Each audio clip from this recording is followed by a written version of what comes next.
Greetings, Dragonlings. All right, so I'm pretty excited today. Um, I'm Caleb.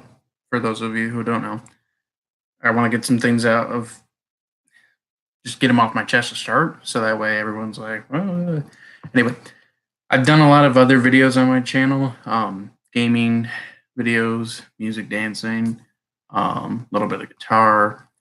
Needless to say, I've been exploring the idea of creativity for a while now, and just never really got it.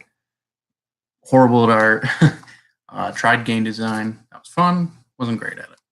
Even programming. But needless to say, I've given the attempt. And because I started needing to write for my work, and I wanted to practice it to make sure I was doing correct, I just started writing. So when I did, I loved it. And because I loved it, well, I want to make sure that I wrote a story that I would continue to love. So what I did is I did that. I made the story. It's called The Odyssey of the Dragolitha. And basically, it's the first book. It's not perfect.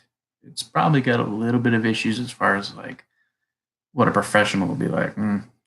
But the story is good. The story, my beta readers, people that have looked at it, those people, they're like, the story's good. So I'm not necessarily concerned about that. I'll get better at writing, but more importantly, I've got 4 more books to go. So this is a series. This is something that it's going to be big. I want to make it big. I want to make it grow. I want people to love it and people to grow with it, and we're going to get there. So I'm going to read the first chapter of this. Before I do, let me explain the title. So, The Odyssey of the Dragolitha. The reason I chose that title was I wanted to go with something unique because I didn't want to piggyback off another name and try to claim that talent. I wanted to make my own name. And I know that sounds silly, but that's what I wanted. Anyway, so Odyssey, I chose that term for adventure because it's an adventurous book. Dragolitha, though, that term, if I remember correctly, Drago in Latin means power, and Letha means summer solstice. So the powerful, dark adventure, basically. Plus, it's about dragons, if you couldn't tell by the cover.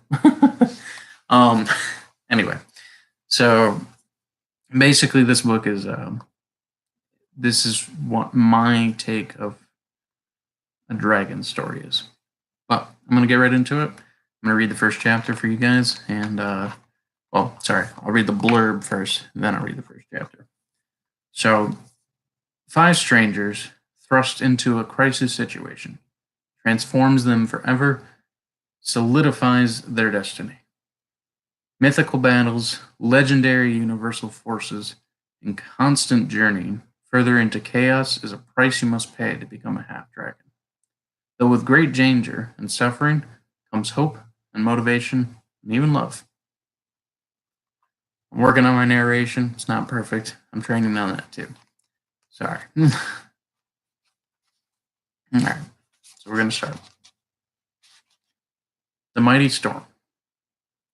The filth on her hands and the stench of blood from his corpse filled the air.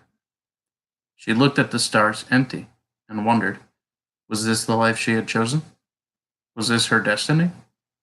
She had haphazardly cast aside all that had been near her through abandonment. She had abruptly removed the friendships that had molded her. She had hatefully destroyed all that lay before her, and for what? One person? This was her conquest. The price of dark magic and what it did to the soul was apparent. On that day, not long ago, she took her next step towards destiny. 5 years prior in the town of Agaria. Innkeeper? Can you hear me up there? The woman cleared her throat. I do apologize, miss. I was washing the children as it is so late. I didn't expect anyone to arrive. The innkeeper scurried to the front desk. May I have your name, miss? She looked to the side with a sigh. Yes, it is Incendia, and it is a late hour. We only just arrived back from a hunt for our dinner for the month. The innkeeper peered over her shoulder. Are these your companions? Incendia pulled back her mahogany hair, revealing her pale skin. I wouldn't call them that. The town had us tagged for prison yesterday. We were given the choice to go hunt for food to feed the town or suffer imprisonment. This is Julon, Ku, Tatsu, and Keita. Should I procure one or two rooms for your party as to give space for the gentlemen and ladies? The innkeeper grabbed a nearby while chuckling. We do offer pampering to the ladies if they request. Tatsu, Keita, and Incendio, would the three of you be interested in any pampering? Nay, we shall share one room and skip the pampering. Even though we do not know each other well, the city is full of death, so we must all keep watch over another. Incendia looked over her shoulder for a moment before she grabbed the room key. Very well. Will everyone please follow me? The innkeeper pointed his hands to the left. As the innkeeper led the way to the stairs, the hunting crew noticed all the wood that made up the inn. It looked as if the inn was built over 100 years ago, but it kept its structural beauty despite the years. Have you ever stayed at an inn like this before? The innkeeper looked back at the five of them. Indeed, we have, and many similar to it before, Kata said as she popped her head into view. The innkeeper could not see the rest of Kata. How long have you been in business? Asked S2, as she rubbed her left earlobe. My family has run this inn for 300 years now, and it has been passed down generation to generation. The innkeeper stopped and placed his hand on the wall. The walls they walked by were filled with paintings and woodworkings that were handcrafted. As they reached the end of the hallway, the innkeeper handed them the keys and walked away. Incendia, do you mind passing me one of the blankets, please? Julon reached his hand out with a grin from ear to ear. No, it's too heavy. Go have Mr. Strongpants over there help you. Incendia pointed to Ku while snorting the air. Ku got up after rolling his eyes and handed a blanket to Julon. Thank you, Ku. How did you get so strong anyway? Asked Julon. Julon flexed his small muscles. My father left me and my mother when I was 8. Since that day, I have trained for 15 years. I figured if I had gathered enough strength, then no one could hurt me again. Ku placed a log in the fireplace. Julon grew quiet as he did not want to say anything out of place until he looked over at Tatsu. Tatsu, what is it you are doing?